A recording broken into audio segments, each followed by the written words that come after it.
Troisième chapitre. Un pape peut-il tomber dans l'hérésie en tant que docteur privé? Quelques théologiens soutiennent qu'un pape peut tomber dans l'hérésie en tant que docteur privé. Or, l'expression docteur privé est absurde en elle-même. Un pape est, en effet, un docteur public à tous les instants de son pontificat. S'il publie une encyclique ou s'il fait une allocution, il agit toujours publiquement, car son écrit ou son discours est aussitôt répercuté dans l'univers entier. S'il fait office de docteur en enseignant, cet enseignement étant recueilli par un vaste public, ne peut en aucune façon être privé.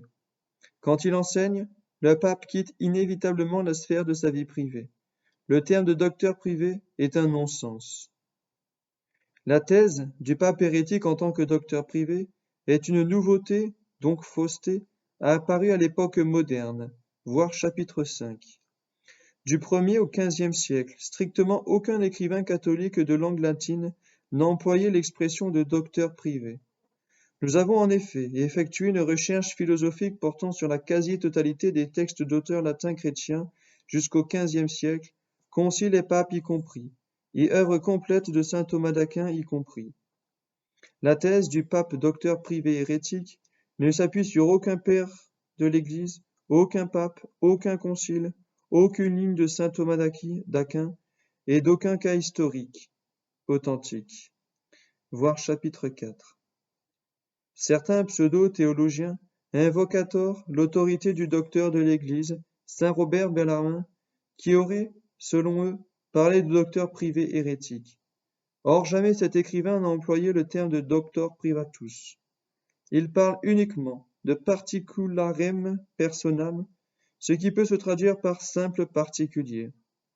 Et qui plus est, quand il en parle, il démontre que le pape ne déviera jamais de la foi, même en tant que simple particulier, comme nous le verrons plus bas.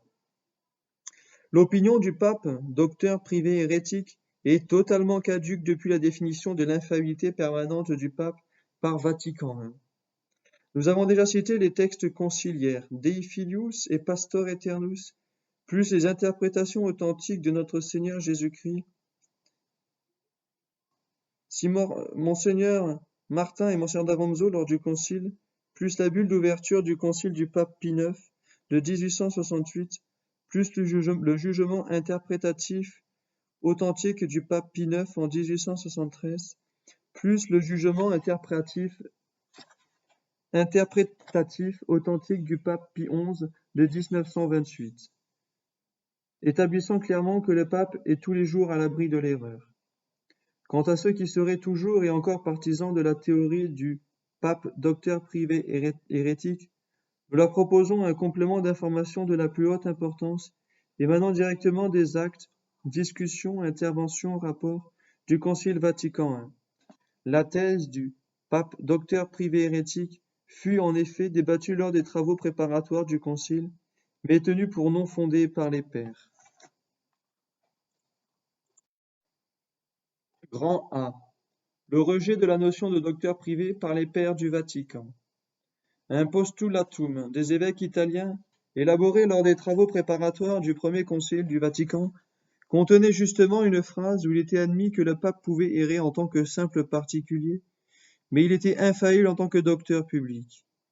Les évêques italiens proposèrent que cette phrase servît de base pour la préparation de la définition de l'infaillibilité pontificale. Or, ce postulatum ne fut pas retenu par les pairs précisément à cause du passage sur le docteur privé faillible. Vatican I définit justement que le pontife romain a une foi à jamais indéfectible et qu'elle ne saurait défaillir et qu'elle ne saurait subir de défaillance. Pastor Aeternus, chapitre 4. Au cours des délibérations du concile, le rapporteur de la députation de la foi, Monseigneur Zinelli, fit une intervention contre la thèse du docteur privé hérétique. Citation. Et non, aucun poids valide les cas hypothétiques du pontife tombé dans l'hérésie en tant que personne privée ou étant incorrigible, qui peuvent être mis en parallèle avec les autres cas, tels celui du pontife tombé en démence, etc. Faisant confiance à la providence surnaturelle, nous estimons avec une probabilité largement suffisante que cela, c'est-à-dire un pape hérétique, n'arrivera jamais. Fin de citation. Rapport de Monseigneur Zinelli, relateur de la députation de la foi du Premier Concile du Vatican. Grand B. Saint Robert Bellarmin réfute les partisans de la thèse du docteur privé hérétique. En ce qui concerne le pape en tant que docteur privé, Monseigneur Zinelli fait confiance à la Providence. Il se réfère sans aucun doute à un passage bien connu du cardinal Bellarmin sur les rapports entre la Providence et inhérence du pape en tant que personne particulière. Saint Robert Bellarmin, 1542-1621, docteur de l'Église, soutient qu'un pape ne peut pas errer, même en tant que simple particulier. Voici ces paroles tirées d'un chapitre intitulé « Du pape en tant que simple personne particulière ». Citation. Il est probable, et on peut le croire pieusement, que le souverain pontife non seulement ne peut pas errer en tant que pape, mais aussi qu'il ne pourra point être hérétique ou croire avec pertinacité une quelconque erreur dans la foi en tant que simple particulier. Particularem personam. Cela se prouve premièrement parce que cela est requis par la suave disposition de la providence de Dieu. Car le pontife, non seulement ne doit pas et ne peut pas prêcher l'hérésie, mais aussi il doit toujours enseigner la vérité, et sans doute le fera-t-il, étant donné que notre Seigneur lui a ordonné d'affermir ses frères. Cependant, je le demande, comment un pape hérétique affirmerait-il ses frères dans la foi, et leur prêcherait-il toujours la vraie foi? Dieu pourrait, sans doute, arracher d'un cœur hérétique une confession de vraie foi, comme dans un autre temps, mais il a fait parler l'ânesse de Balaam. Mais cela serait plutôt de la violence et nullement conforme à la manière d'agir de la divine providence, laquelle dispose toutes choses avec douceur. Cela se prouve deuxièmement de par l'événement, car jusque ce jour, nul n'a été hérétique. Donc c'est un signe que cela ne peut pas arriver. Pour plus d'informations, consultez le manuel de théologie rédigé par Pigius. Fin de citation. Saint Robert Bellarmin, De Romano Pontificie, livre 4, chapitre 6. Saint Bellarmin renvoie pour les plus amples informations à Pigius. Qui est Pigius? Le néerlandais Albert Pigius, 1490-1542, était un théologien très apprécié par les papes de son époque, et il composa un traité de la hiérarchie ecclésiastique. Dans ce traité, surtout au livre 4, chapitre 8, Pigius démontra qu'un pape était dans l'impossibilité de dévier de la foi, même en tant que simple particulier.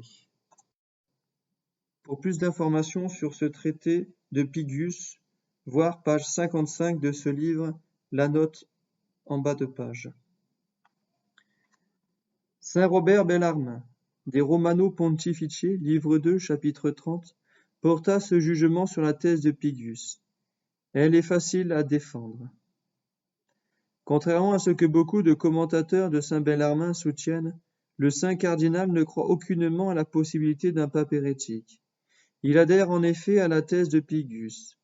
Ce n'est qu'à titre de spéculation intellectuellement purement hypothétique qu'il étudie l'éventualité du pape hérétique.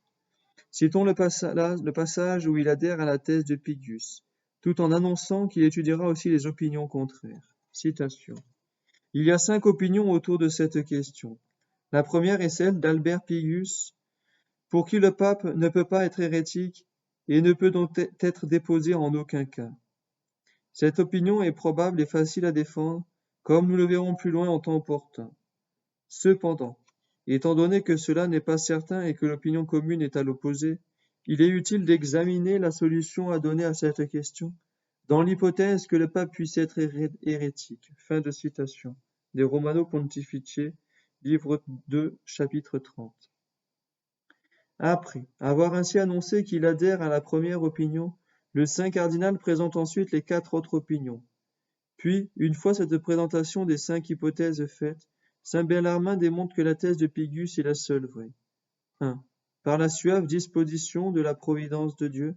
2. Par l'événement, livre 4, chapitre 6, du texte cité plus haut.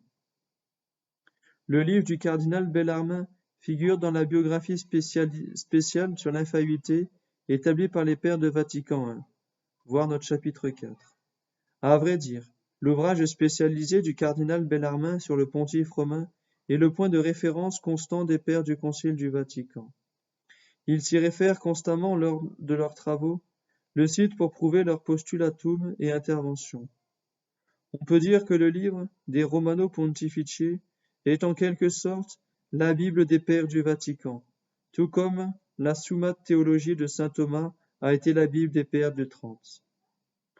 Dans leur déclaration commune sur le schéma préparatoire de Pastor Aeternus, les pères, reconnaissant l'autorité doctrinale du saint cardinal, lui donnent longuement la parole à l'exclusion de tous les autres auteurs, pour l'interprétation authentique de Luc 22-32, ce qui prouve qu'ils considèrent comme étant le meilleur des auteurs éprouvés.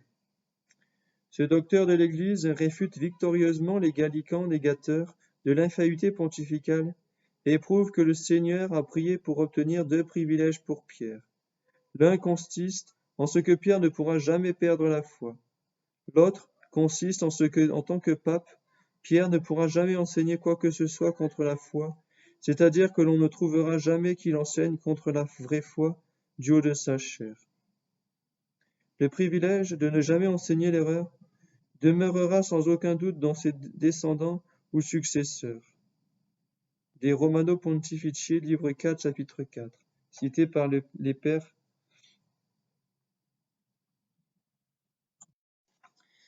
Grand C.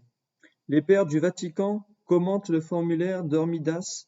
Les pontifes romains sont innumisés contre l'erreur. Qu'un pape ne puisse en aucune façon dévier de la foi ressort clairement de la profession de foi du pape saint Hormidas, qui fut intégrée, en abrégé, dans le texte même de Pastor Aeternus. Le 11 août 515, le pape saint Hormidas publia son Libellus Fidei. Littéralement, cela se traduit programme ou opuscule de la foi. Mais ce texte est plus connu sous la dénomination du formulaire d'Hormidas. Le pape Adrien II imposa le formulaire d'Hormidas lors du 8e concile œcuménique, Constantinople IV, à tous les évêques d'Orient et d'Occident. Le concile œcuménique de Vatican I intégra une citation abrégée du formulaire d'Hormidas au chapitre 4 de Pastor Aeternus. Citation. Tu es pierre et sur cette pierre je bâtirai mon église. Ce qui a été dit est prouvé par les faits, car la religion catholique a toujours été gardée sans tache dans le siège apostolique, et la doctrine catholique toujours professée dans sa sainteté. Nous espérons mériter de reste dans la communion avec vous que prêche le siège apostolique, communion dans laquelle réside, entière et vraie, la solidité de la religion chrétienne. Fin de citation. Ce formulaire n'est-il pas clair comme l'eau de roche ? D'après le formulaire d'Hormidas, le dogme de l'infaillibilité pontificale s'est vérifié dans les faits. Les pères du Vatican commentent. Ceci doit être entendu non seulement comme une simple fait, mais aussi comme de droit, constant et immuable, des paroles du Christ, qui demeurent immuables. Aussi longtemps que durera la pierre sur laquelle le Christ fonda l'Église, aussi longtemps la religion catholique et la vraie sainte et la doctrine sainte seront gardées immaculées dans le siège apostolique et de ce par le droit divin.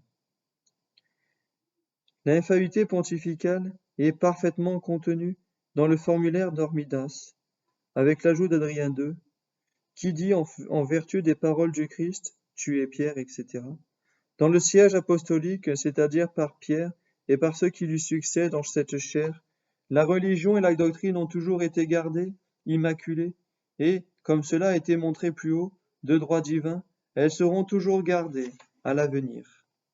Ceci équivaut certainement à la proposition qui dit « Les évêques romains qui occupent le siège de Pierre sont, par rapport à la religion et à la doctrine, immunisés contre l'erreur. »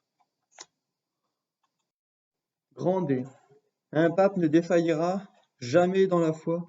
Tel est le dogme défini par Pie IX et les pères du Vatican. Il faut en finir une fois pour toutes avec cette maudite opinion du pape pouvant devenir hérétique en tant que docteur privé. Calomnie souverainement injurieuse pour l'honneur de la papauté. Deux simples citations tirées du chapitre 4 de Pastor Aeternus, qui définit le dogme de l'infaillibilité pontificale, suffiront pour clore le débat une fois pour toutes. Première citation. Petri sedem am omni semper errone illibantam. Deuxième citation. Fidei nunquam deficientis charisma. Fin de citation. Excusez-moi pour le latin. Ainsi donc, selon Pie IX et les pères du Vatican, le pape est toujours pur de toute erreur doctrinale et sa foi est jamais indéfectible, à jamais indéfectible. Si les mots ont encore un sens, cela signifie que la thèse du pape docteur privé hérétique est une erreur dans la foi. Par ailleurs, la définition de l'infaillibilité pontificale doit être comprise dans le sens que l'Église l'a définie. La Sainte Église catholique, apostolique et romaine, mère et maîtresse de tous les fidèles, a défini l'infaillibilité pontificale dans le sens d'une inhumité quotidienne du souverain pontife contre le virus de l'erreur. Le paragraphe final du chapitre 4 de Pastor Aeternus stipule « Si quelqu'un, ce qu'à Dieu ne plaise, avait la présomption de contredire notre définition, qu'il soit anathème. » Un concile œcuménique a une autorité infiniment supérieure à celle de n'importe quel théologien, qui n'est pas, lui, infaillible dans tout ce qu'il écrit. L'Église a tranché en 1870. L'opinion de ceux qui estiment qu'un pape peut tomber dans l'hérésie en tant que docteur privé n'est plus une opinion libre, mais une opinion contraire à la foi, solennellement définie par un concile œcuménique. Or, certains théologiens, soit d'un avis opposé au magistère, ne nous impressionnent nullement, car, en cas de désaccord, c'est l'Église qui a le dernier mot. On aurait pu se demander si c'est la parole des théologiens ou celle du magistère de l'Église qui a le plus de poids et offre une meilleure garantie de vérité. À ce propos, on lit dans l'encyclique Humanum Generis, citation, ce dépôt de la foi, ce n'est pas à chacun des fidèles ni aux théologiens eux-mêmes que notre divin Rédempteur en a confié l'interprétation authentique, mais au seul magistère de l'Église. Aussi, Pie IX, notre prédécesseur d'immortelle mémoire, lorsqu'il enseigna que le rôle très noble de la théologie est de montrer comment la doctrine définie par l'Église est contenue en ses sources, ajouta, non sans grave raison, ces paroles, dans le sens où l'Église l'a définie, Inter gravissimas, 28 octobre 1870. Donc, pour la connaissance de la vérité, ce qui est décisif, ce n'est pas l'opinion des théologiens, mais le sens de l'Église. Sinon, ce serait faire des théologiens presque des maîtres du magistère, ce qui est une erreur évidente. Fin de citation de Pie XII, allocution à la 6e semaine italienne d'adaptation pastorale, 14 septembre 1956. Conclusion du 3e chapitre. Qu'un pape puisse dévier dans la foi en tant que docteur privé est une hérésie absurde, condamnée solennellement par le Concile du Vatican. Résumé. Qu'un pape puisse dévier de la foi en tant que docteur privé est une erreur condamnée explicitement par le Concile du Vatican I.